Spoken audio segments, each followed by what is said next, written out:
بسم اللہ الرحمن الرحیم۔ تفسیر تفہیم القرآن سورۃ النصر نمبر 110 سورہ کا تعارف۔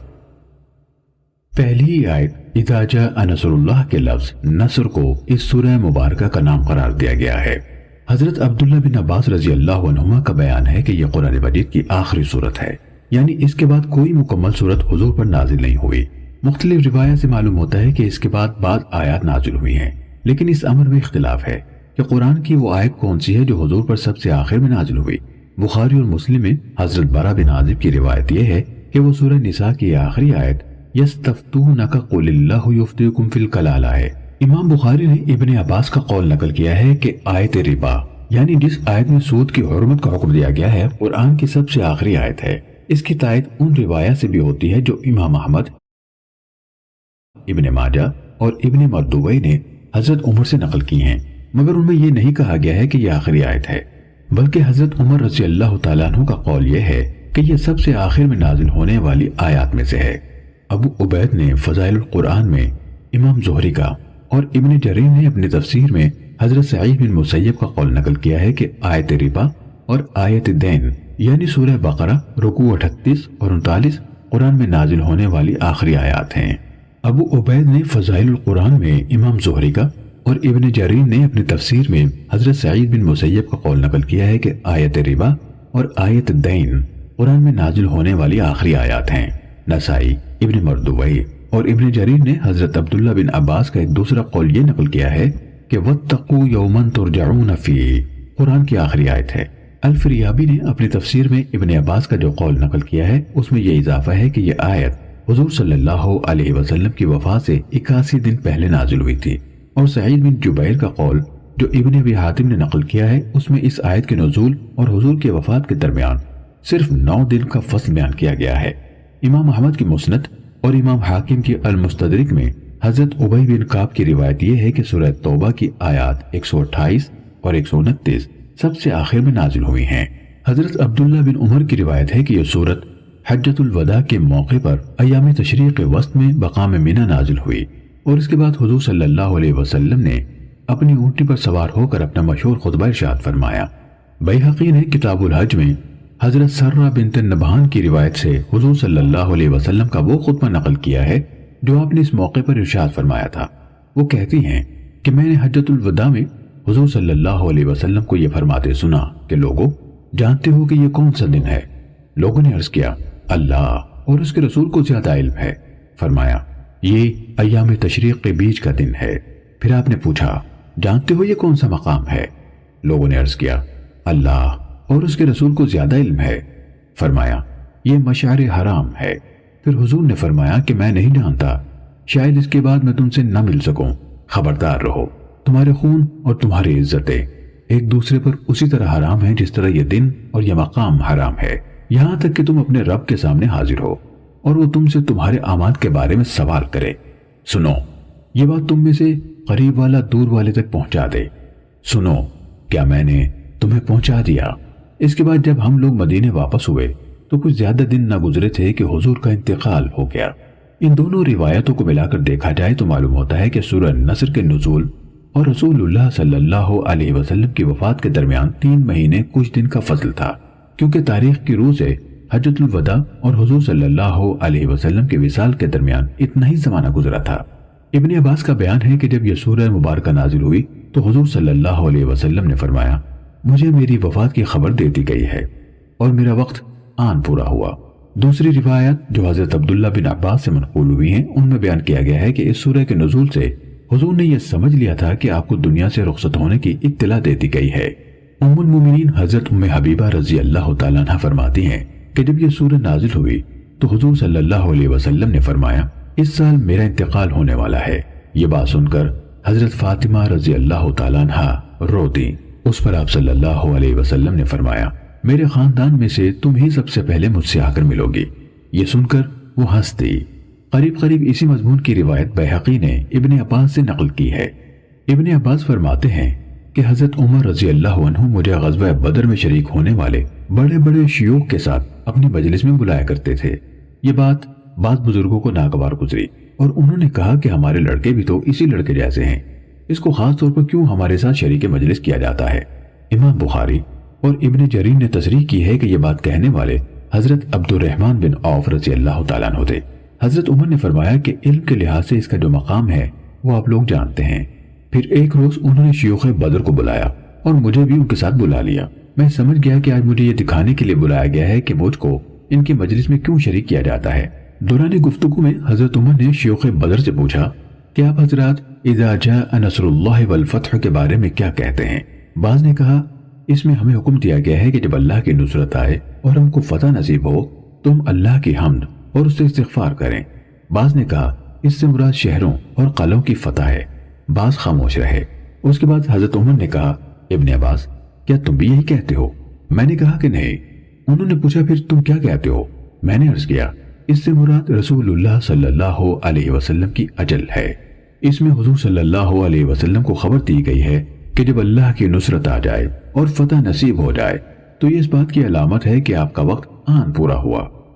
اس کے بعد آپ اللہ کی حمد اور استغفار کریں۔ اس پر حضرت عمر نے فرمایا میں بھی اس کے سوا کچھ نہیں جانتا جو تم نے کہا ہے۔ ایک روایت میں اس پر یہ اضافہ ہے کہ حضرت عمر نے شیوخ بدر سے فرمایا آپ لوگ مجھے کیسے ملامت کرتے ہیں جبکہ اس لڑکے کو اس مجلس میں شریک کرنے کی وجہ آپ نے دیکھ لی۔ جیسے کہ مدرجہ بالا روایت سے معلوم ہوتا ہے کہ اس سورہ میں اللہ تعالیٰ نے رسول اللہ صلی اللہ علیہ وسلم کو یہ بتا دیا تھا کہ جب عرب میں اسلام کی فتح مکمل ہو جائے اور لوگ اللہ کے دین میں فوج در فوج داخل ہونے لگے تو اس کے معنی یہ ہے کہ وہ کام مکمل ہو گیا جس کے لیے آپ دنیا میں بھیجے گئے تھے۔ اس کے بعد آپ کو حکم دیا گیا کہ آپ اللہ کی حمد اور اس کی تسبیح کرنے میں مشغول ہو جائیں کہ اس کے فضل سے آپ اتنا بڑا کام انجام دینے میں کامیاب ہوئے، اور اسے دعا کریں کہ اس خدمت کے انجام دہی میں جو بھول چوک یا کوتاہی بھی آپ سے ہوئی ہو اسے وہ معاف فرما دے۔ اس مقام پر آدمی غور کرے تو دیکھ سکتا ہے کہ ایک نبی اور ایک عام دنیاوی رہنما کے درمیان کتنا عظیم فرق ہے۔ کسی دنیاوی رہنما کو اگر اپنی زندگی میں وہ انقلاب عظیم برپا کرنے میں کامیابی نصیب ہو جائے جس کے لیے وہ کام کرنے اٹھا ہو تو اس کے لیے یہ جشن منانے اور اپنی قیادت پر فخر کرنے کا موقع ہوتا ہے، لیکن یہ اللہ کے پیغمبر کو ہم دیکھتے ہیں کہ اس نے 23 سال کی مختصر مدت میں ایک پوری قوم کے عقائد، افکار، عادات، اخلاق، تمدن، تہذیب، معاشرت، معیشت، سیاست اور حربی قابلیت کو بالکل بدل ڈالا اور جہالت و جاہلیت میں ڈوبی ہوئی قوم کو اٹھا کر اس قابل بنا دیا کہ وہ دنیا کو مسخر کر ڈالے اور اقوام عالم کی امام بن جائے۔ مگر ایسا عظیم کارنامہ اس کے ہاتھوں انجام پانے کے بعد اسے جشن منانے کا نہیں بلکہ اللہ کی حمد اور تسبیح کرنے اور اس سے مغفرت کی دعا کرنے کا حکم دیا جاتا ہے، اور وہ پوری عاجزی کے ساتھ اس حکم کی تعمیل میں لگ جاتا ہے۔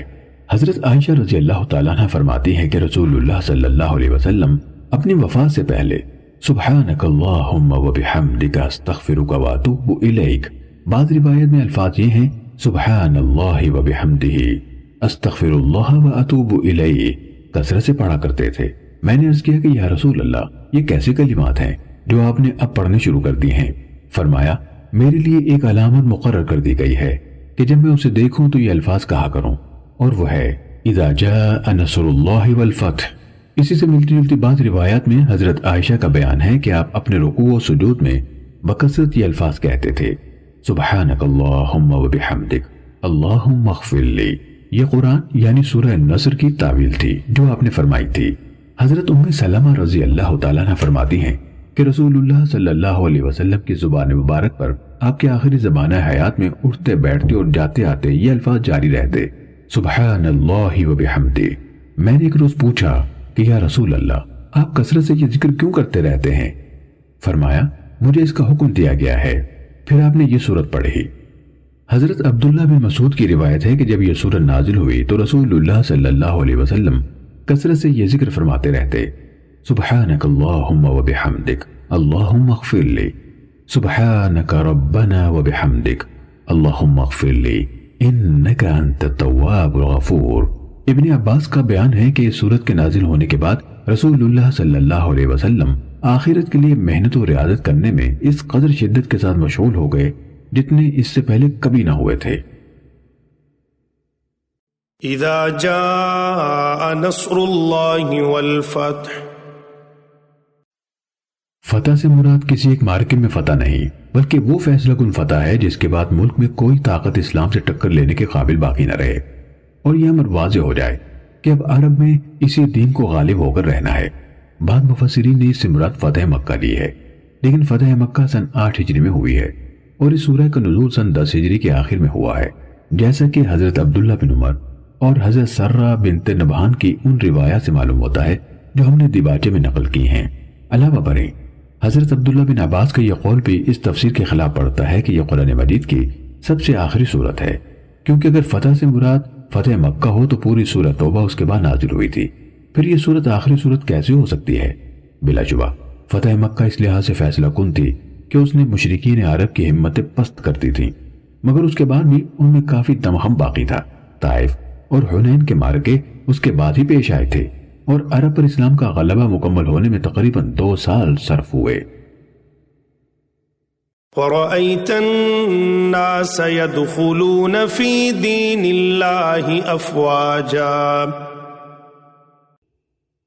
یعنی وہ زمانہ رخصت ہو جائے جب ایک ایک 2 کر کے لوگ اسلام میں داخل ہوتے تھے، اور وہ وقت آ جائے جب پورے کے پورے قبیلے اور بڑے بڑے علاقوں کے باشندے کسی جنگ اور کسی مزاحمت کے بغیر از خود مسلمان ہونے لگیں۔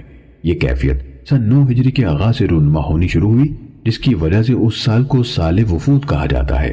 عرب کے گوشے گوشے سے وفد پر وفد رسول اللہ صلی اللہ علیہ وسلم کی خدمت میں حاضر ہونے لگے اور اسلام قبول کر کے آپ کے دست مبارک پر بیعت کرنے لگے، یہاں تک کہ سن 10 ہجری میں جب حضور حجۃ الوداع کے لیے تشریف لے گئے، اس وقت پورا عرب اسلام کے زیر نگیں ہو چکا تھا اور ملک میں کوئی مشرک باقی نہ رہا تھا۔ فَسَبِّحْ بِحَمْدِ رَبِّكَ وَاسْتَغْفِرْهُ إِنَّهُ كَانَ تَوَّابًا۔ ہم سے مراد اللہ تعالیٰ کی تعریف و ثنا کرنا بھی ہے اور اس کا شکر ادا کرنا بھی، اور تسبیح سے مراد اللہ تعالیٰ کو ہر لحاظ سے پاک اور منزہ قرار دینا ہے۔ اس موقع پر یہ ارشاد کہ اپنے رب کی قدرت کا یہ کرشمہ جب تم دیکھ لو تو اس کی حمد کے ساتھ اس کی تسبیح کرو۔ اس میں حمد کا مطلب یہ ہے کہ اس عظیم کامیابی کے متعلق تمہارے دل میں کبھی اس خیال کا کوئی شائبہ تک نہ آئے کہ یہ تمہارے اپنے کمال کا نتیجہ ہے، بلکہ اس کو سراسر اللہ کا فضل و کرم سمجھو، اس پر اس کا شکر ادا کرو اور قلب و زبان سے اس امر کا اعتراف کرو کہ اس کامیابی کی ساری تعریف اللہ ہی کو پہنچتی ہے۔ اور تسبیح کا مطلب یہ ہے کہ اللہ کو اس سے پاک اور منزہ قرار دو کہ اس کے کلمے کا بلند ہونا تمہاری کسی سعی و کوشش کا محتاج یا اس پر منحصر تھا۔ اس کے برعکس تمہارا دل اس یقین سے لبریز رہے کہ تمہاری سعی و کوشش کی کامیابی اللہ کی تائید و نصرت پر منحصر تھی۔ وہ اپنے جس بندے سے چاہتا اپنا کام لے سکتا تھا، اور یہ اس کا احسان ہے کہ اس نے یہ خدمت تم سے لی اور تمہارے ہاتھوں اپنے دین کا بول بالا کرایا۔ اس کے علاوہ تسبیح یعنی سبحان اللہ کہنے میں ایک پہلو تعجب کا بھی ہے۔ جب کوئی محیر العقول واقعہ پیش آتا ہے تو آدمی سبحان اللہ کہتا ہے، اور اس کا مطلب یہ ہوتا ہے کہ اللہ ہی کی قدرت سے ایسا حیرت انگیز واقعہ رونما ہوا ہے، ورنہ دنیا کی کسی طاقت کے بس میں نہ تھا کہ ایسا کرشمہ اس سے صادر ہو سکتا۔ آگے چل کر یہ بھی ذکر کیا گیا ہے کہ یعنی اپنے رب سے دعا مانگو کہ جو خدمت اس نے تمہارے سپرد کی تھی اس کو انجام دینے میں تم سے جو بھول چوک یا کوتاہی بھی ہوئی ہو اس سے چشم پوشی اور درگزر فرمائے۔ یہ ہے وہ ادب جو اسلام میں بندے کو سکھایا گیا ہے۔ کسی انسان سے اللہ کے دین کے حق کیسی ہی بڑی سے بڑی خدمت انجام پائی ہو، اس کی راہ میں خاک کتنی ہی قربانی اس نے دی ہوں، اور اس کی عبادت و بندگی بجا لانے میں خاک کتنی ہی جان فشانیاں اس نے کی ہوں، اس کے دل میں کبھی یہ خیال تک نہ آنا چاہیے کہ میرے اوپر میرے رب کا جو حق تھا وہ میں نے پورا کا پورا ادا کر دیا ہے، بلکہ اسے ہمیشہ یہی سمجھنا چاہیے کہ جو کچھ مجھے کرنا چاہیے تھا وہ میں نہیں کر سکا، اور اسے اللہ سے یہی دعا مانگنی چاہیے کہ اس کا حق ادا کرنے میں جو کوتاہی بھی مجھ سے ہوئی ہو اس سے درگزر فرما کر میری حقیر سی خدمت قبول فرمائے، اور اسے اللہ سے یہی دعا مانگنی چاہیے کہ اس کا حق ادا کرنے میں جو کوتاہی بھی مجھ سے ہوئی ہو اسے درگزر فرما کر میری حقیر سی خدمت قبول فرما لے۔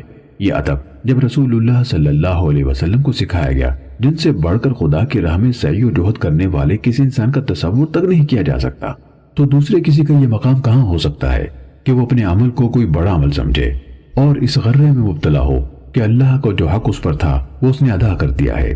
اللہ کا حق اس سے بہت بالا و برتر ہے کہ کوئی مخلوق اسے ادا کر سکے۔ اللہ تعالیٰ کا یہ فرمان مسلمانوں کو ہمیشہ کے لیے یہ سبق دیتا ہے کہ اپنی کسی عبادت و ریاضت اور کسی خدمت دین کو بڑی چیز نہ سمجھیں، بلکہ اپنی جان رائے خدا میں کھپا دینے کے بعد بھی یہی سمجھتے رہیں کہ حق تو یہ ہے کہ حق ادا نہ ہوا۔ اسی طرح جب کبھی انہیں کوئی فتح نصیب ہو اسے اپنے کسی کمال کا نہیں بلکہ اللہ کے فضل ہی کا نتیجہ سمجھے، اور اس پر فخر و غرور میں مبتلا ہونے کے بجائے اپنے رب کے سامنے عاجزی کے ساتھ سر جھکا کر حمد و تسبیح اور توبہ و استغفار کریں۔